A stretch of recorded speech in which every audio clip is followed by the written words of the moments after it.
I'm Chris Reed in St. George. This weather station behind Desert Hills High School isn't typical. It includes a radiation detector that was installed by the government.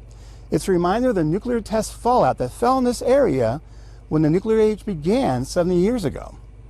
And downwinders say they're still paying the price.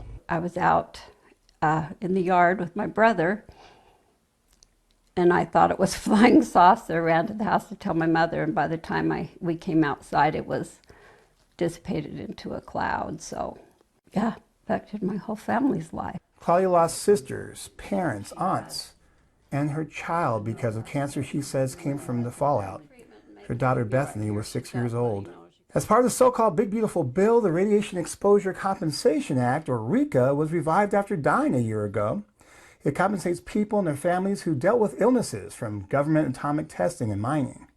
This radiation detector I mentioned, it's still recording gamma radiation every hour. Today, it's recorded about an average of 13 microröntgens every hour. That's a little above average, but according to scientists, less than would be recorded in Colorado and New England from natural granite radiation. Even so, downwinders advocate Steve Erickson says the reviving of RECA is a reminder the tests still radiate health problems across generations. It's been 80 years ago today that the first nuclear explosion took place at the Trinity site in New Mexico. But it's important that the government recognize when it has wronged its citizens and lied to them over decades. And so it's a way to justice. The revival of RECA included an expansion to cover the entire state beyond southern Utah.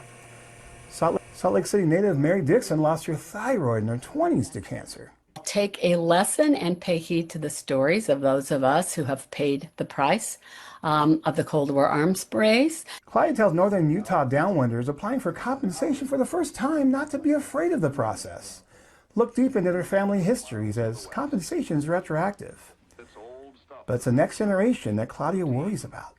I didn't want to fight for this bill to have to be re-upped. My fight was going to be for the second and third generations that were coming up, because that is where the true need is going to be. And from St. George, Chris Reed, Fox 13 News, Utah.